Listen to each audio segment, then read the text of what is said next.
Ladies and gentlemen, welcome back to The Bat and the Bandit, episode 33. With myself, Phil Campbell, and my best friend in the whole wide world, Cleanest, the slack-jawed yokel. Lee Rogers. What is happening, my man? I'm fucking great, man. I lost my tooth yesterday, but I'm doing good. It's been a minute. 2 months since we done one of these. That is mental. 2 months. And for no other reason than my end of year schedule has been absolutely fucking Mate, you're like this every year, bud. Every end of year is mental. Every fucking year. Brave Combat Federation seem to be like, right, we'll take January and February off, and then October, November, December, they will not be in their own fucking beds. So, yes. Mate, you're fucking smashing it, though. I'm keeping busy. Keeping busy, which is good. Keeping busy, which is really good. Well done. What's been happening with you, mate? Because, do you know what? Usually I say that, and it's with the caveat that we see each other every day. Yeah. That hasn't been the case the last couple of months. We've been talking every day, but we haven't actually sat down like this and seen each other for a while. I think the most time we spent in each other's company in the past, at one stage, in one time, in the past 2 months has been maybe about 2 hours max. Aye. And that's just by virtue of the fact so crazy, mate. We're both so busy. You've upped your game in the studio as well, which is great to see. I'm turning away here. I'm enjoying life in the studio.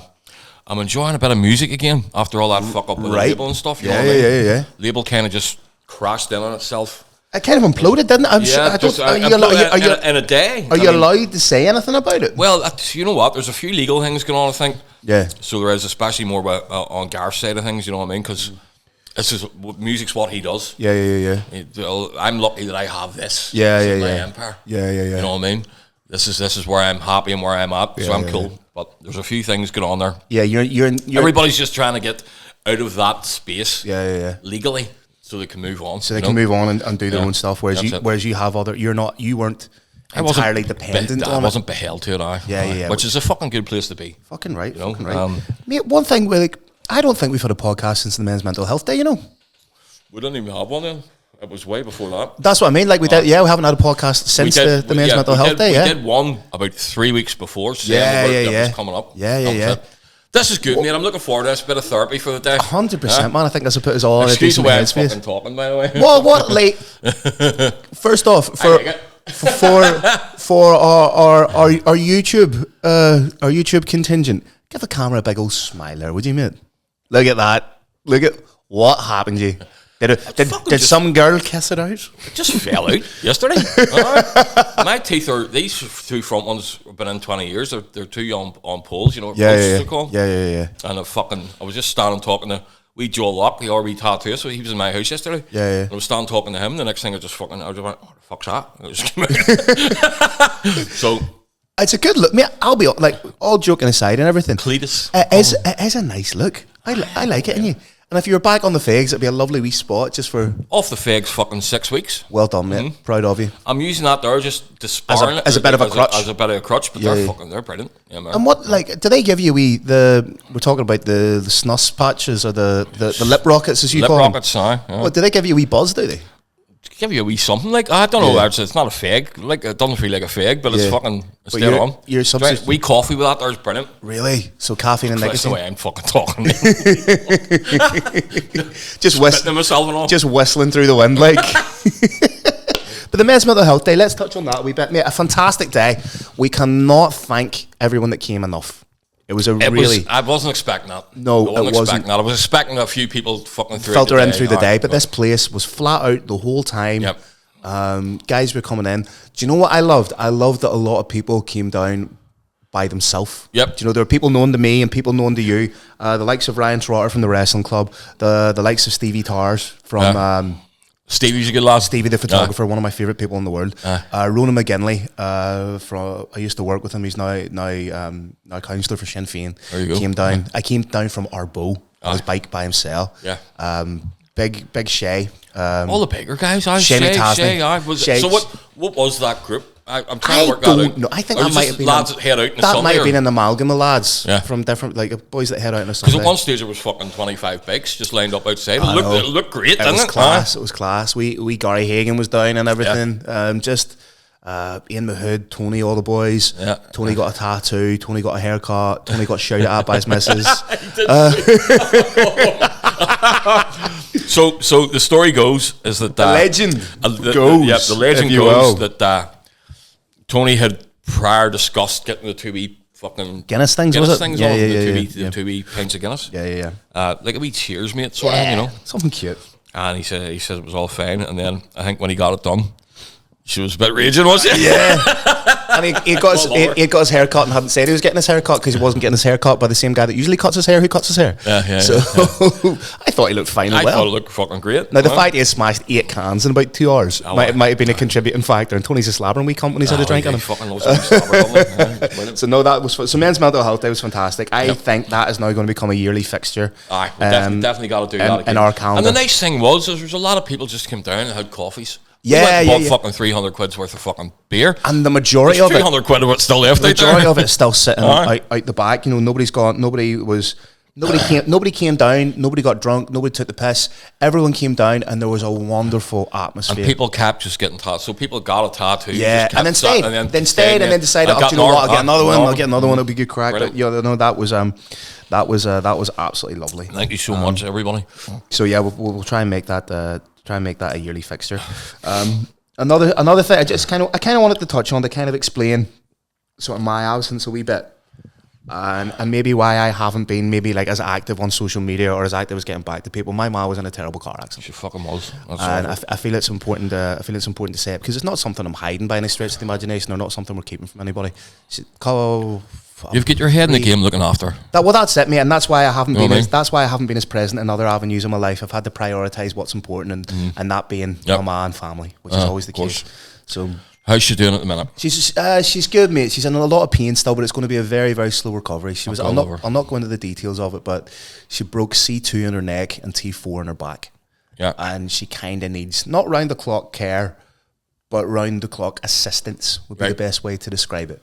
So she's moved in with my sister. We tried to do it. We tried to look after her at hers, but it wasn't. I just wasn't really working. Yeah. So she's moved in with my sister. My sister Claire, who's a sweetheart, who's taken time off from her full-time job. I'm there as much as I can be, but obviously I can't not go to work because gotta go to work. I'm self-employed. Yeah. I don't have the security of taking sick time or taking anything like that. So I need to go to work. So I'm away doing my job, but then when I'm home, I'm 100% with my mum. So that's maybe kind of just going to explain. I love her, mate. Fuck me. Poor woman. Probably should have locked that door, so we should have done. Someone's just walked in. Do you want to check it? Should we take a wee break here, ladies and gentlemen? Clip that. That's our wee reel for the fucking day, sorry. Get me in trouble.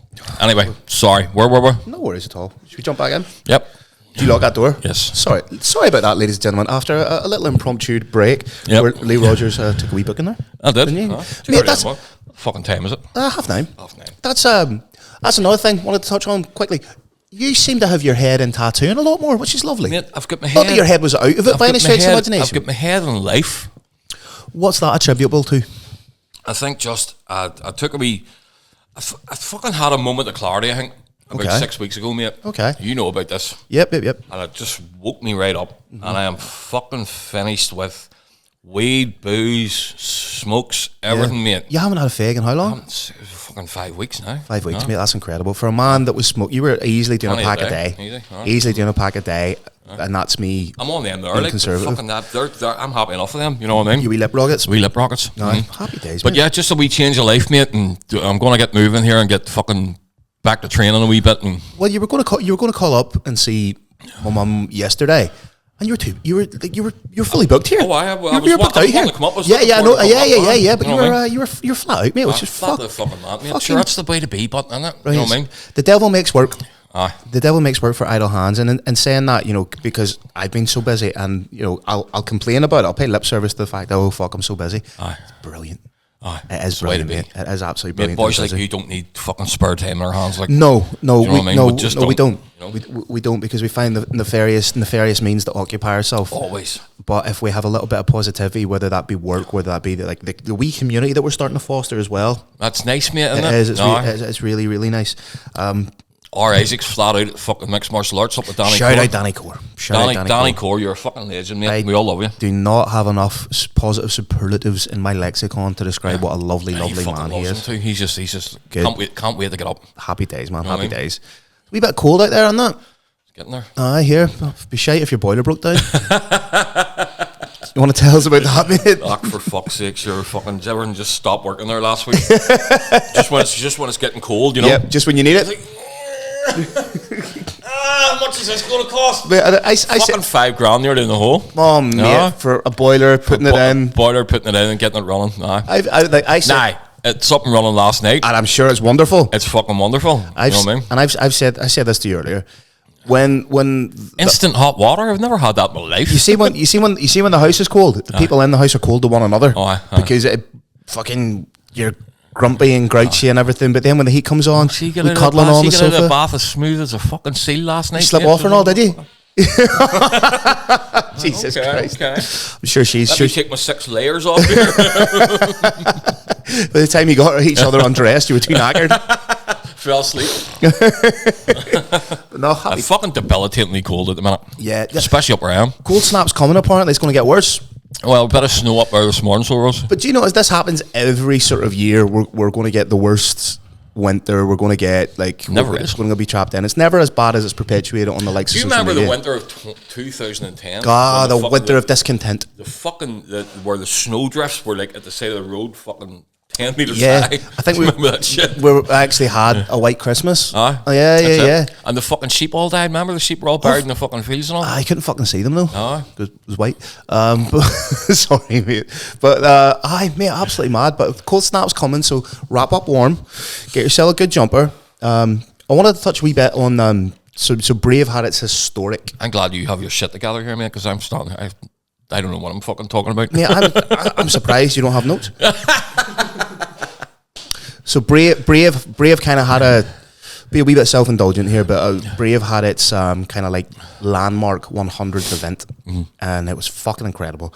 The pageantry, the show, we had the Hall of Fame beforehand, and I'm going to be self-indulgent a wee bit here, but the Hall of Fame, Brave Combat Federation Hall of Fame was my idea. And so I was involved in the curation of it, the setup of it, the everything. And I got to induct so the first ever inductee into the Brave Combat Federation Hall of Fame was Carlos Kramer. So deserving. Shout out to Carlos. So deserving, mate. I've never been. What a guy. He is probably like the captain of Brave Combat Federation, if you will. Yeah. So to induct him into the Hall of Fame, to give him his moment, to make a big speech and to make a big fuss, warranted, due to him, to make a big fuss, get my Hall of Fame jacket. Did you see the ring? That was cracker, mate. Mate, absolutely beautiful. A lot down to you as well. Well, I designed it. It looks fucking fantastic, man. I designed the ring, did the setup for the show, wrote the speeches, all that kind of jazz. So it was to see that sort of come to fruition, and it was gratifying for me to be able to head up a project like that. Yeah. And to make it happen, which then dovetailed, and Mohammed Fakhruddin was the first fighter inductee, which was absolutely fantastic too. But then to dovetail into Brave 100, real showpiece event. You and Tony watched it in the house. I have to highlight the performance of Mohammed Makayev. Fucking unbelievable. What a kid. That young man. What age is he? 25. Fucking hell. That young man is a future of the sport. Now, people say he got cut from the UFC because of his behaviour. He never got cut. They just decided not to renew his contract when it ended. Okay. So because by his own admission, his behaviour left a lot to be desired, and he was difficult to work with. Early 20-somethings. 24 at the time. With that fucking ability. 24, top 5 in the world. Yep. Oh, you're going to be just a wee bit cocky. You're going to believe the hype. You are going to start living your own gimmick. Takes you a long time to fucking shake the hype off. Exactly. Even in music, mate. Yeah. I was the same. There was a time I was getting that much fucking lip service from people. I actually started to believe it. Yeah. You know what I mean? Well, especially in the 20s, At that age, and people are going to tell you this or that, but one person that's always going to bring you down to earth with a bang is the likes of Dana White. So Dana White was just like, no, you're not ready for this. Which was in retrospect, I'm sure Mohammed Makayev will be like, yes, you're 100% right. Yep. But he went away from the UFC, re-signed with Brave, became the flyweight champion with what can only be described as a flawless performance over Jared Burns. And Jared Burns is legit. Jared, like people have the internet's the internet, so people will always, sit in their ma's basement. Non-fighters. It's the fucking, they're the worst. Non-fighters. They're the fans, so you can't really argue. Non-fighters with Dorito dust on their fingers, texting away or typing away. Dorito dust. In their fucking ma's basement, wearing fucking 3-day-old pants. But I want to talk about the finishing sequence, because it is genuinely, I'm not just saying it because I'm biased and I was there, but it is one of the most exquisite finishing sequences I've seen in MMA. Rear leg front kick. Yep. The foot didn't touch the ground. In the same breath, he threw a head kick which connected, and then popped the left hand. Yeah, that's it. Absolutely exquisite. It's fucking beautiful. He's the new flyweight of the world, and he said, so I'm doing my post-fight interview with him, and me and Mo get on, the wee bit of banter between us. I heard it. Obviously the Ireland-Dagestan thing, and I'm going to do a really bad Dagestani impression, but he's like, brother, I'm 5-0 against Irishmen.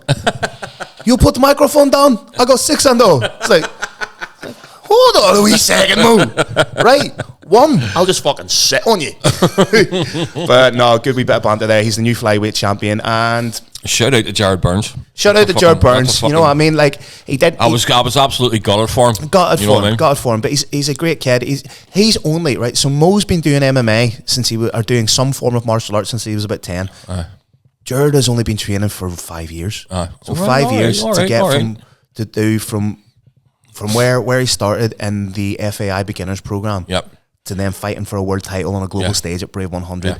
Very, very impressive. Well, he's another fucking 10 years at him anyway, where he's going to be fine. Exactly. There's no doubt in my mind that if he wants to stay with Brave, he will eventually become the flyweight champion. But he is more than capable. He'll come back stronger. The weekend after, or a couple of weekends ago, he won.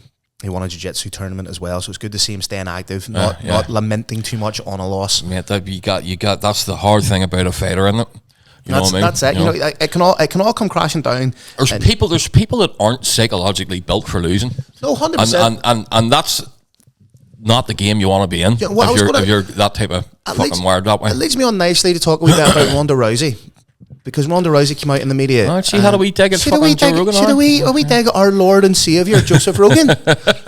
How fucking dare she? But slap her about Joe, like. You don't, right, Joe, if you he's a dickhead, but you love him. If you don't like Joe Rogan, you don't like Joe Rogan. That's fair enough, but I don't think he's any kind of monster that people portray him to be. But Ronda Rousey came out and said he's not an expert, he's just a fan with a podcast. Now, we fall under that category of fans with a podcast. Yep. Joe Rogan has been integral to the development of the UFC. He has. He's a jiu-jitsu black belt. He's a taekwondo black belt. And he has brought in so many new fans to MMA. Through his podcast. Through his comedy. Yep. And also, if you listen to him, his statistical analysis, his physical analysis, he is the gold standard of commentary. I dare you. As a commentator, I believe that I'm in a unique position to say this. I dare you to find another commentator who has been more influential to the exponential growth of the sport than Joe Rogan. So you can't just say he's a fan with the podcast. I heard a great thing. Sorry, man. I'm fucking interrupting you. No worries. I heard a great thing somebody was saying the other day. What was it they said? They said somebody being interviewed, and they said, you know what?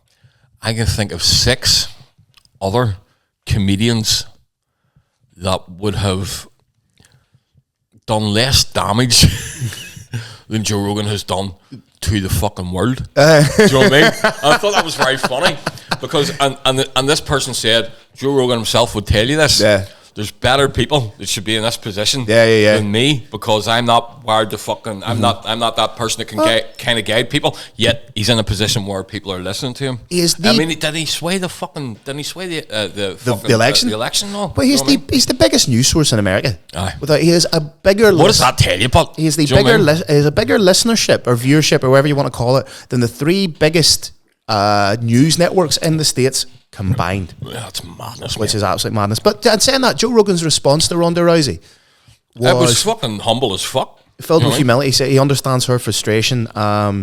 He gave her flowers and said nothing derogatory about her. So I'm not really sure where she was coming from with She's just bitter, man.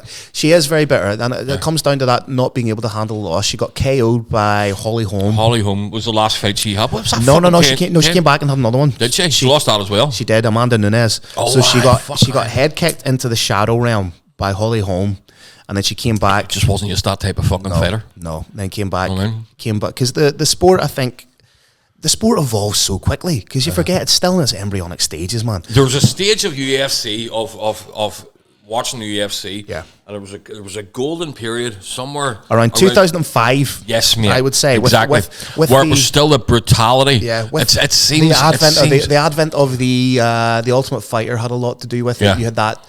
I would call it the second generation of superstars, because you had your first wave with the tournaments, the Hoist Gracies, the Ken Shamrocks, the Dan Severns, if you will, those types of lads. Even nowadays, you look at us. We were fucking, when you weren't training, you were a mess. Yeah, 100%. When you weren't, our generation, when you weren't, we weren't athletes. We were fighters. But whenever we weren't training, Phil, we were fucking up their eyeballs in gear and all. So you had to. You don't have that now. This new generation. Look at all the lads in Danny's place or the FAI. They're all fucking out and out athletes. Nobody's coming out of training camp, having their fight, and then fucking even amateurs train like pros now. Oh, you have amateurs doing two a days sponsorships and and everything like that. It's fucking amazing to see. The UFC was on this weekend. Did you watch any of it? I seen something now. I watched it. I watched it in the airport. I was coming back from because I was down to talk to you about it, but I knew you hadn't seen it, so it was sort of like fuck. No, I'm not even saying that. I watched it, and if anybody. I love the UFC, and if anybody spoils it for me, because a lot of the time I can't watch it live, so I will avoid social media and all that. And if anyone spoils it for me, fuck me, woe betide any cunt that spoils the UFC for me, whether it's intentionally or accidental. Fucking retarded by his tooth. Sorry. It's a good look, mate. I like it. I think it adds a little bit of character. Cletus. Call me Cletus. So if you ever need a can open, you just. So the UFC was at the weekend. Fantastic showing. Benoit Saint-Denis, former Brave Combat Federation fighter, scored a beautiful win over Benil Dariush. First couple of seconds, really. Big overhand left, knocked him out. There was a lot of quick finishes. Yes. Carlos Pratis knocked out Leon Edwards, first man ever to do so. So that's an interesting fight. Pretty fucking easily too. Very easily, yeah. Islam Makhachev defeated Jack Della Maddalena. That was him moving up in weight too. Absolute fucking animal. That was him moving up to 170 to fight the champion, and he just destroyed him over 5 rounds. Just a clinical performance. And Valentina Shevchenko did the same against Weili Zhang. An interesting thing, I've sort of like, and this is just a wee observation. So it was a 5-round domination from Islam Makhachev.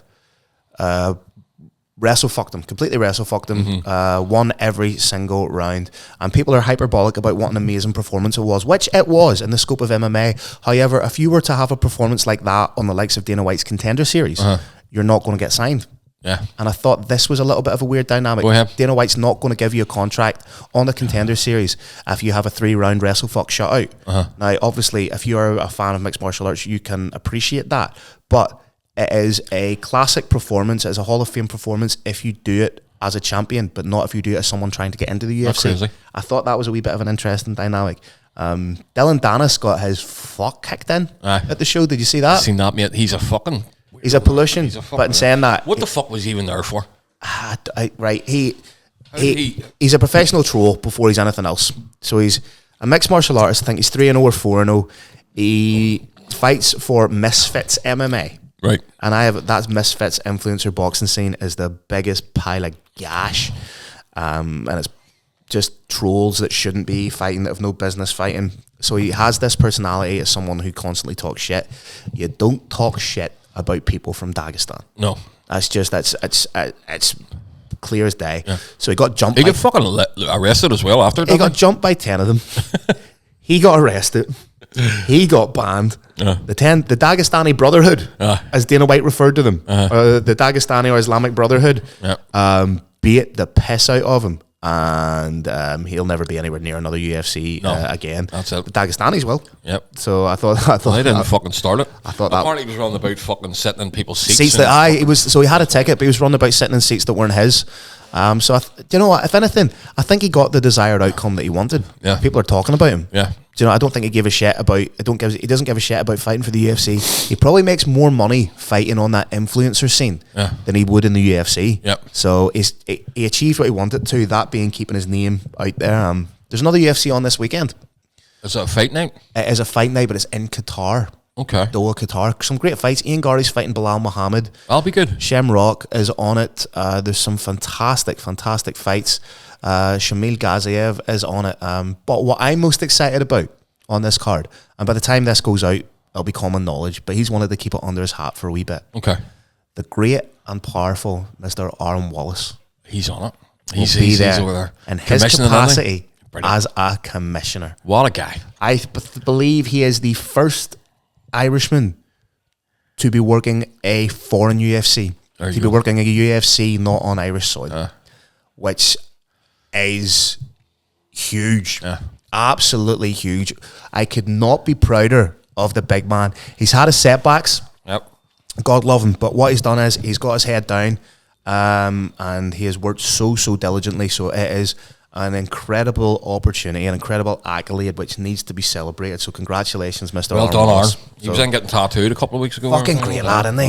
He's just he's a big gentle giant. Do you know what I mean? He's 6'3", 240 pounds, about 0.5% body fat. And he's just a lovely big lad. So fair play to him. Interesting to spar with him, the cunt. Mate, I've done it for years. Done it for fucking nuts. I sparred with him when he was a middleweight. Right. He's not a fucking middleweight now. No. So he fought. This is an interesting little stat. He fought Maciej Gorszewski at middleweight as an amateur. Aaron's now about 240 pounds. Maciej went pro and competed at 155. There you go. So and they met at middleweight. This is Maciej Gorszewski. He knocked out Cian Cowley on Brave, which was fucking great crack. Another wee thing I wanted to touch on. Scrubs is making a comeback. Scrubs is making a comeback. How excited are you for that? Yeah, I'm all a biz. Have you seen any of the wee clips, have you? I have, mate. And mate, I tell you what, right? The lads, no harm to them, look a wee bit older. The girls look great. Sarah Chalk plays Elliot Reed. Oh, mate. Yeah. She's a fucking belter. Absolute stunning. She was the first. That's when I first sort of was like, right. So turns out I have a type. I've said it before, but Elliot Reed in Scrubs is probably the reason why I have a proclivity for absolutely stunning blonde women who are mentally unstable. I think that is. I had a wee bit of epiphany that is why I had this kind of like moth to a flame for fucking. Yeah, it's coming out in like fucking February or something there, isn't it? And most of the original cast are returning. That'll be great. You know, like you've all. They're going to do one season, see how it goes, and maybe fucking. Yeah, they're going to do one and see how it goes. Zach Braff is directing the pilot. Everybody's back. I think. Most people are back. I fucking love Scrubs. It's my wee comfort blanket, mate. When you're a bit down. Yeah. Doesn't matter how many times you see it, you just stick it on, don't you? I don't realise how much of my day-to-day vernacular is taken from Scrubs. And it's only when I'm watching it back and they're saying stuff, it's like, fuck me, that's where I got that from, or that's... and you can predict, like, you every episode's predictable. But part of the joy of it is waiting for the punchline as well, knowing that it's coming and knowing that it's going to be hilarious. But I'm very, very excited about Scrubs making a return. So trying to work out who was doing the music for it. Right. It's actually your woman. What do you call her? Fucking Cox's wife is the music director on it. Okay, have you? No, well, I mean, I could reach out to somebody and see if we can get there, but it may be fucking too late now. You know what I mean? Well, you never was season 2. Season 2. No, season 2 is an option, mate. It was actually Gareth. I said to Gareth, who's the music director on the new Scrubs? And he says it's your woman. Get on it. What do you call her? No idea. But it's Dr. Cox's missus. Dr. Cox's missus. What's she called in the show? Jesus Christ. I'm drawing a blank here. I'm drawing a blank as well. That's because I'm very, very tired. Jordan. Yeah. So and that is the writer's wife. Happy days. No, that'll be class, mate. And we'll. Do you know what? I would nearly look forward instead of them like dumping all the episodes at a time. I'd nearly look forward to one a week and making a wee night of that. A wee night of it. Well, they're bound to stick the first 2 on together. Which we'll do. We'll get beers and shit. Yeah, that'll be nice, mate. That'll be nice. Happy bag days. Of mushrooms, you know. Mate, it'll probably be the new year before I'm able to sit and do mushrooms. Do you remember watching fucking Scrubs when we were coming down off mushrooms? Yep. It didn't look real. Strangest fucking thing. It did not look like plasticine. It did not look real at all. But then that's the joy. That's the joy of mushrooms. Christmas is just around the corner, mate. It is. It's crept up on me something shocking this year. Because you haven't been aware of anything happening around you. I've been. The thing is, when I go away, I am in my own wee bubble a lot of the time, and it's because I'm so busy. And there's a misconception that when I go away, I'm on a jolly, that it's like a lad's holiday or something like that. No, I fucking know it's not, man. It's not like that. I love the job, and getting able to do these things is fucking incredible. Tell us about, you had a wee bit of a wobble the other day and the fucking... Oh, yeah. What do you hear this? So, fucking hell. I was working in Bulgaria at wasn't MMA, wasn't boxing, wasn't kickboxing. It was professional wushu sanda. Which is, explain this to me. So wushu is a traditional sort of, almost like form of karate. Right. But professional wushu points sanda. Based? Somewhat. But professional sanda is like kickboxing. Full contact kickboxing with takedowns. Aye. Now, when you take your opponent down, stop and get back up again. Right. You've scored a point. There's no ground and pound. There's no control. Right. Take them down, get back up again. So 3-minute rounds. It's done on like and almost looks like blood sport. Right. It's not in a ring. It's not in a cage. It's on a platform. Yeah. On a raised platform. Seen that? It's class. So no, it was an amazing show. Absolutely brilliant. First of its kind outside of China. Right. Okay. So China obviously being the ancestral home of it. It was the first of its kind outside of China. So to be involved in that show, I was emceeing it, which is always fun. But it was fantastic. But maybe fight before the co-main event, I got up and I'm announcing, I feel lightheaded as fuck. My legs are starting to go. My vision goes a wee bit, and I'm thinking, Christ, am I having a heart attack here? And I was able to kind of get it under control. I felt like the room was kind of closing in on me a wee bit. I did a wee bit of research and I spoke to a few people. I spoke to a friend of mine that's a doctor. Travel-induced vertigo. Fucking hell. Which I didn't realise was a thing. Now, apparently... Now, how many flights do you reckon you've been on the last 2 months, but... fucking... I would say with connections and everything, I'd say in and around 20. That's mad, mate. In and around 20 with connecting flights. Because when I go somewhere, it's very rarely I go direct. There's usually a couple of hours in an airport here, a couple of hours in an airport there. So I would say easily at least 20. So it's that constant change in atmospheric pressure going from time zone to time zone. It can induce vertigo. Right. So I'm going and that's going to be something I'm going to have to manage a wee bit for the next couple of weeks. Because how the fuck do you manage that? No idea, mate. Hold on to something when you're wherever you fucking are. Is there no fucking medication they can give you for that? I don't think so. I don't think so. And do you know what the thing is? Even if there was, I don't have the time to go to a doctor and get it. So it's just something. But it was. You're away tomorrow again, aren't you? Away to Slovenia tomorrow, mate. Yeah, away to Slovenia tomorrow. Then I'm home for about 2 weeks. We have the Relentless Professional Wrestling Show, which I am buzzing for. That's absolutely buzzing for. I'm doing the sound at it. You're doing the sound at it. I'm emceeing it. Jackie Boy's coming down doing a wee bit as well. Speaking of Jackie Boy, we've got to bring this up. One of the most devastating knockouts. Can you put the clip up? Can you put a clip up here? Okay. Jackie Boy, come on in. Okay.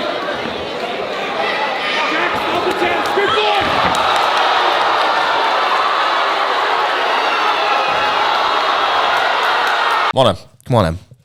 Like I said, one of the most devastating knockouts in the history of Irish boxing.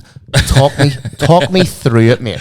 What was happening? Tell us it all. The setup. Talk me through the finish. Talk me through the man going through the ropes to check the scorecards of the judges because his head went out of the fucking ring. Well done, kid. Well, literally, just me and Ian was working that shot. Yeah. Or that combination for weeks upon weeks, and obviously on the night it came out. First round didn't second, okay. But you were having trouble. Something was wrong with your fucking nose, My nose was busted. How did you break your nose? Sparring just? So we were sparring. The last spar was on Tuesday. And took a head clash. Oh, mate. We both came in head heavy. Yeah. And I took the head clash. My nose just swelled right up. Right. And we were like, shit. Fuck you know. This is going to be a rough one. Mate. See the first jab he flicked and it touched my nose. My eyes just started watering. Mate. All I could see was like a shadow in front of me. I was like, fuck. And he'd done a wee bit of slabbering coming in, hadn't he? I've done a wee bit of him in the hallway before, and he was like, good luck, you're going to need it and stuff like that. Fucking hell. I had that on. Yeah. Carried on. Happy days. Backfired a wee bit. Do you know what I appreciate about the performance, Jack? Because I've watched you fight a number of times. You were more composed than I've ever seen you. Because usually if you get touched once, you bite down on the gum shield. You lose a rag. You're a wonderfully technical boxer. But if you get touched once, fucking turn it into a brawl. You don't listen to anybody. No. But whereas I got back to the corner and Ian says, right, let's start working on what we've been working on in the gym.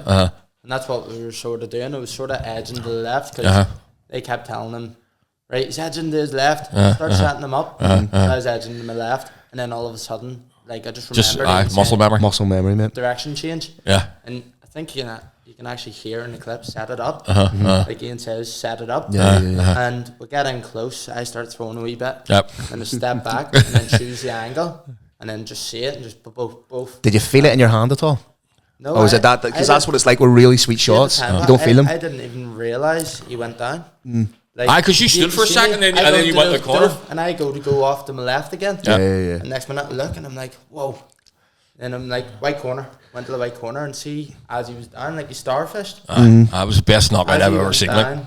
Like I seen him go to get up, and then I seen the ref call it off. He fell through the fucking ropes. Yeah. After all his fucking slobber now. Shout out Paddy Graham for as a referee. Fantastic Well stoppage. Not only that, but your missus now, it's tough enough if your missus comes to watch you fight. Yeah. Not only that, but your missus was fighting on the card for a title as well. Yeah, it was a disaster because she was fighting before me. Honestly, did that fuck your head up? I get more nervous for her fighting than did you? Mate, picked up a title as well, didn't she? Yeah. Another clinical performance. I love her. So apparently she fucking had in the school she works in. They did an assembly for her. No way. Like, you know it's always like, for fuck's sake. Do you know what? She says she brought in the Rocky music and all was playing. She had to walk in. Do you know what? In the ring, Zoe is an absolute killer. See, outside of it, she's just such a wee clad sweetheart. A wee sweetheart. So to see her pick up a belt with a performance like that, fantastic. Shout out Zoe. Shout out yourself. Ian Mahood, Evolution Boxing Club, getting it done, man. So happy for you. Some boy. So it's been a nice wee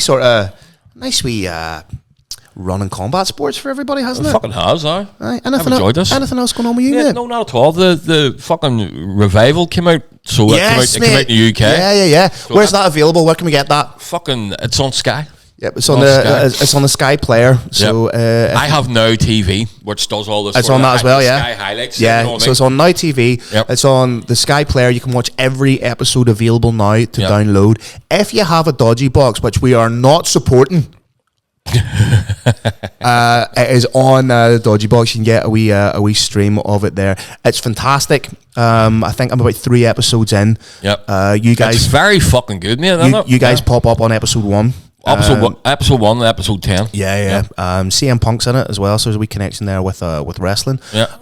But yeah, mate, everything's going on. What's next for you? What's happening now? What's happening? Because hopefully we could do a wee podcast next week. Because I'll be we'll definitely I'll be in the country. Yeah, we'll definitely nail one down next week. Yeah. It'll flow a bit better too. I'm sitting here, I can hardly fucking speak. Yeah. So thank you for carrying this. No worries. No worries at all. It's very rare that I have to step up and carry the podcast. Cheeky bastard. But here, listen. This is why I've broad shoulders here. So I'm happy to do the heavy lifting. What's going on with you this week? What's happening next week with you? Fuck all. Just getting my head into a bit of work here today. And you busy today, bro? Busy today. Lovely. Busy today. And then anything going on this weekend? Fuck all. I don't think so. Lovely. Do you know more than I do? I don't know. No. I'm in Slovenia this weekend, so I'll go away tomorrow. So I'm going to be spending all day today with my mum. Get up with her, hang out with her, because it's more. I'm not a medical expert. There's very little I can do. It's more so about just keeping her company and bit of support. Bit of support, and you know yourself. If you're sitting about doing nothing yourself, your own cognitive function begins to slow. So it's keeping her engaged, keeping her conversational, and just trying to keep her spirits up. But she will make a full recovery. So it's just about taking it slowly. Because I'll tell you one thing about that. My sister won't mind me saying. So the car flipped 5 times. Fucking hell. Do you know what I mean? Rolled sideways. Therefore, the airbags didn't deploy. Because the airbags only deploy if it's head on. So it rolled 5 times. My sister got to the scene. My ma is dandering about checking on everybody else. Oh my goodness. Out of the car, dandering around checking on everybody else. Broken C2 in her neck and T4 thoracic in her back. Fucking hell. And her main concern is not her own pain. And she was bound to be in excruciating pain. I don't give a fuck what anybody says about adrenaline in a situation like that. If you have a broken bone in your neck and a broken bone in your back, you're going to be feeling it. Her main concern was how everybody else was. Yeah. And that kind of that kind of sums up my Maria tea. So I'm going to spend the day with her before I have to go away tomorrow. Back on Monday, I think. So we'll get something in the books. Yes, no worries at all. Happy days, ladies and gentlemen. Thank you very much. This has been thoroughly lovely. I've been Phil Campbell. He has been my best friend in the whole wide world, Mr. Lee Rogers. This has been The Bat and the Bandit, episode 33, and we will see you next week. Take care. Bye bye.